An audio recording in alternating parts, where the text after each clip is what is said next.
Have you ever felt like fear is stopping you from doing the things that you really want to do? We all experience fear, don't we? Whether it's fear of failure, fear of rejection, fear of the unknown, fear of success, the list goes on. But what if I told you there's a way to break free from fear and live a life full of amazing possibilities? Yes, it really is possible. In this video, I'm going to share 3 powerful methods that will help you unlock the secret to living without fear. Now, these methods aren't just theories. They are proven, practical, actionable strategies that you can start using today to transform your life. And make sure to stay with me until the end, because I'll also be sharing a bonus tip that ties everything together beautifully. But before we dive into the methods, let's just take a short moment to really understand what fear is. You see, fear is a natural emotion deeply rooted in our biology. It's our brain's way of protecting us from danger thanks to something called the fight or flight response, which is actually hardwired into our nervous system. Our amygdala, a small almond-shaped cluster of neurons in the brain, is responsible for this response. It's designed to keep us safe from physical threats. Imagine being in the wild thousands of years ago, and if you saw a lion, your amygdala would trigger a rush of adrenaline, preparing your body to either fight the lion or run for your life. But here's the thing, in our modern world, most of the fears that we experience aren't about physical survival.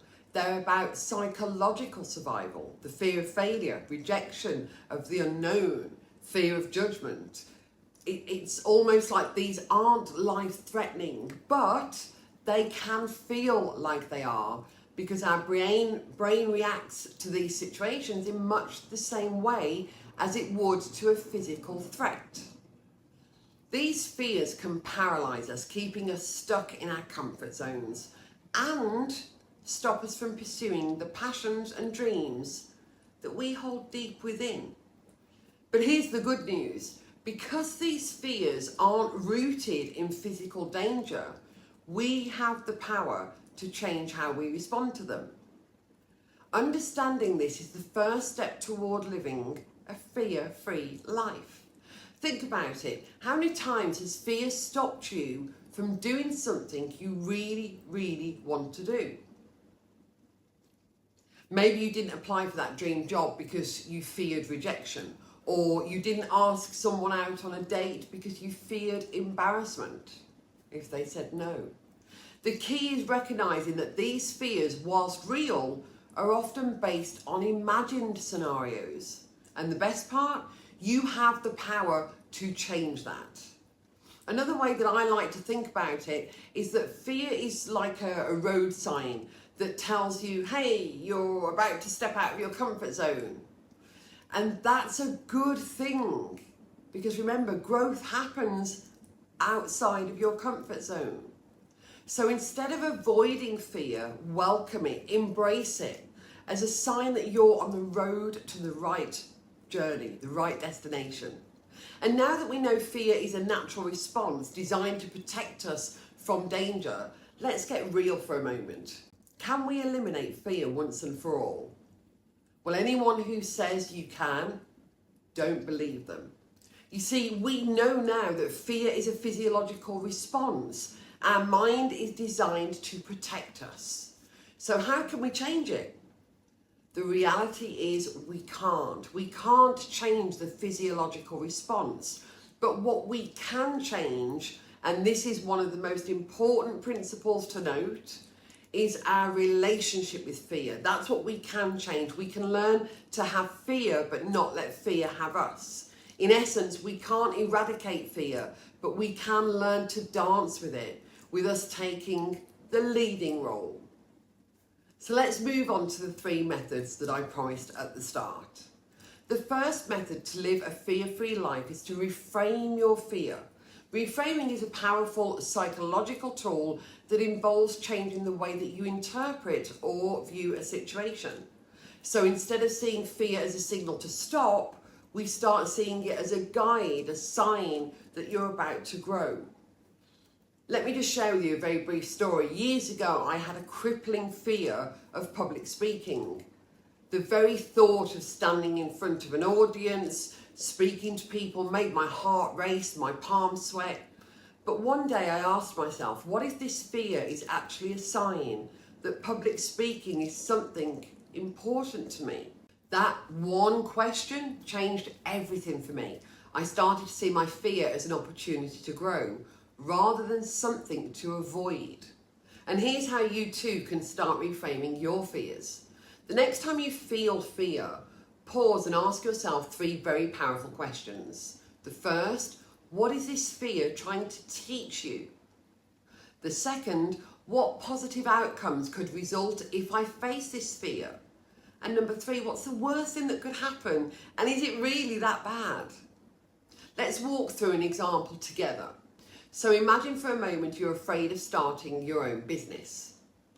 The fear might be telling you that you value independence and creativity.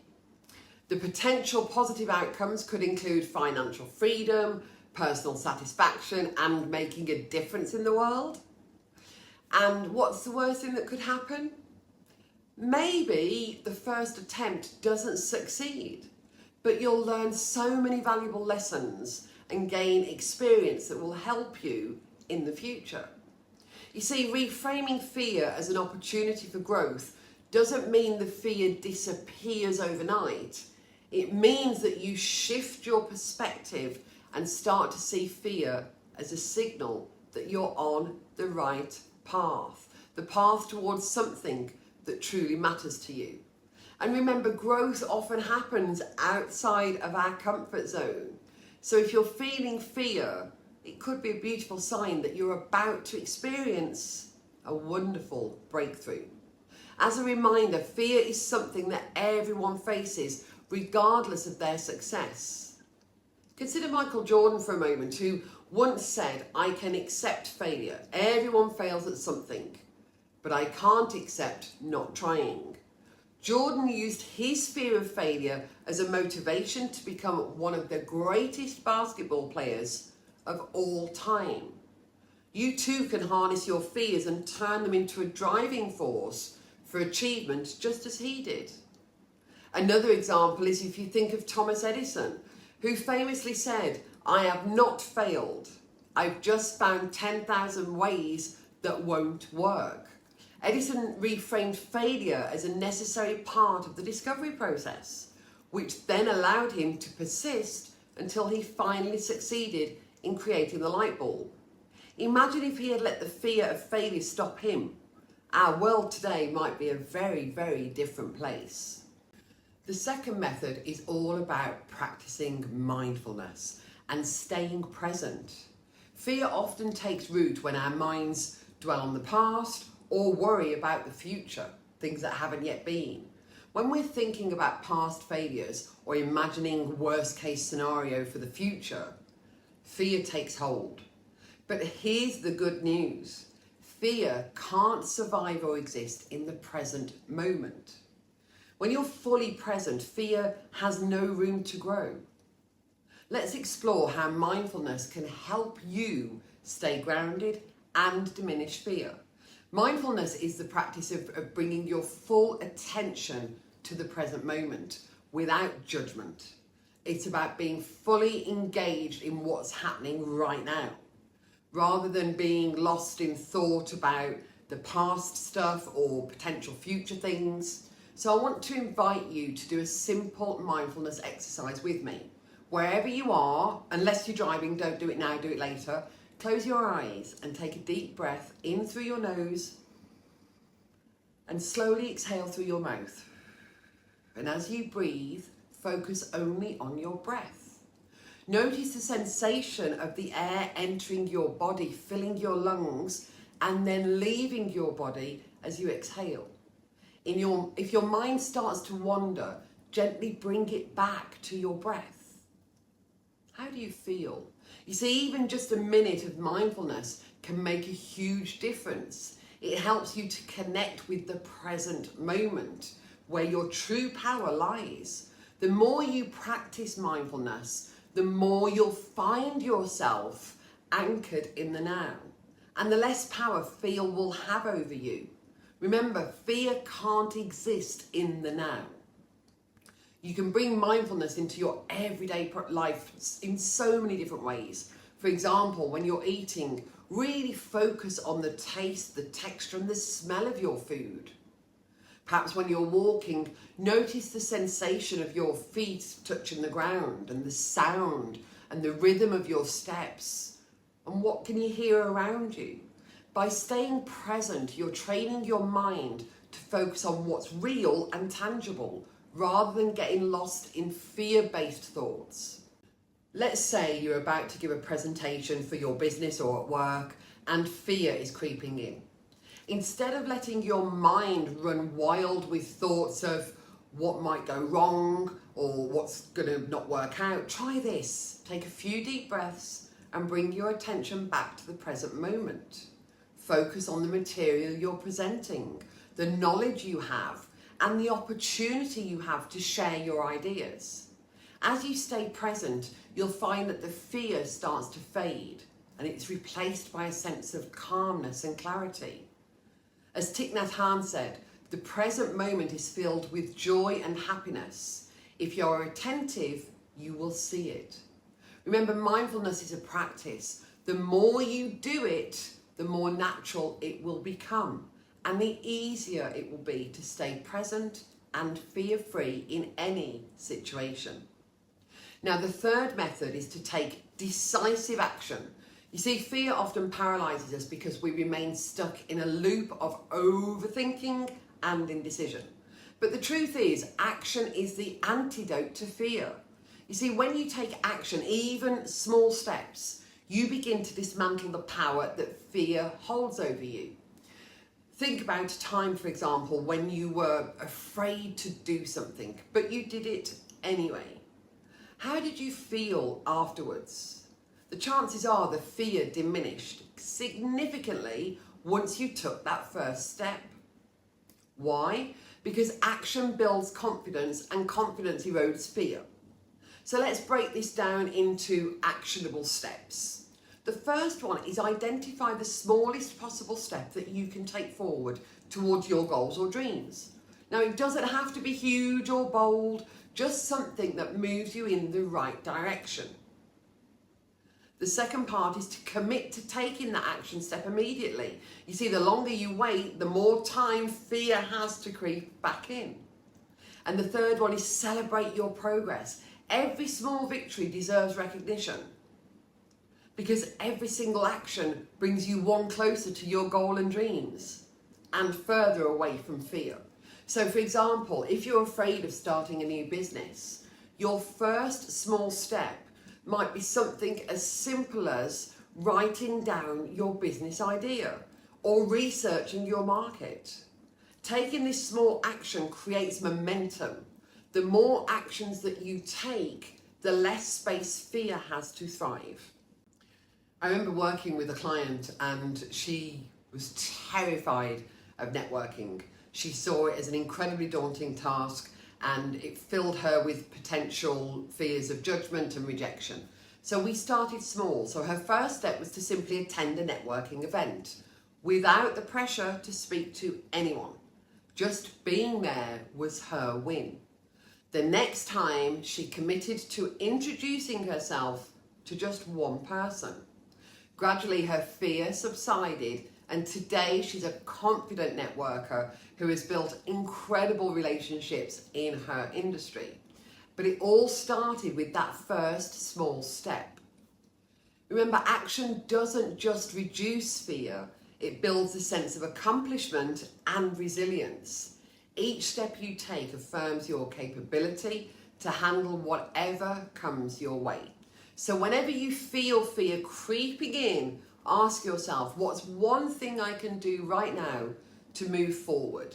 And then do it. So we've covered a lot today: reframing your fear, practicing mindfulness, and taking decisive action. These three methods are powerful tools that can help you live a fear-free life. But before we wrap up, I did promise you a bonus tip, and here it is. Embrace the journey. You see, living without fear isn't about eliminating fear entirely. Fear is a natural part of life, and it will always be there in some form. But when you embrace the journey, you start to see fear as a companion rather than the enemy. You see, you recognize that each step, each experience is part of your growth and evolution. When you embrace the journey, you're saying yes to all of it, the ups, the downs, the challenges, and the triumphs. You begin to understand that every experience is shaping you into the person you're meant to be. And with that mindset, fear loses its power because you're no longer fighting against it. You're dancing with it. You're flowing with life, trusting that everything is unfolding exactly as it should be. So the next time that fear shows up, remember, it's just a part of the journey. Acknowledge it, thank it for trying to protect you, and then just move forward with courage and grace and one small action step.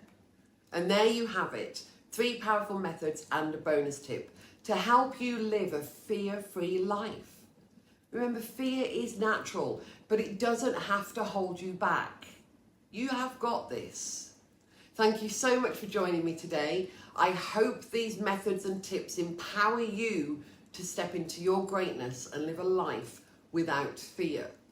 You have the power to create and live a life that you truly love living. Fear doesn't stand a chance against your courage, against your determination and resilience.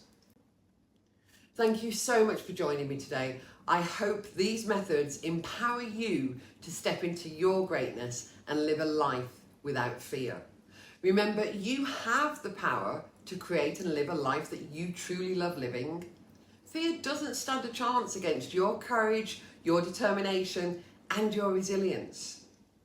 If you found this video helpful, please do give it a thumbs up and share it with someone who might need a little extra encouragement right now.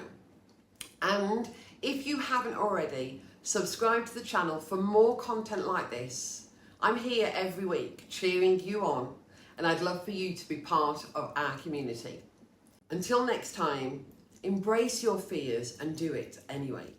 And remember, you have fear, fear doesn't have you.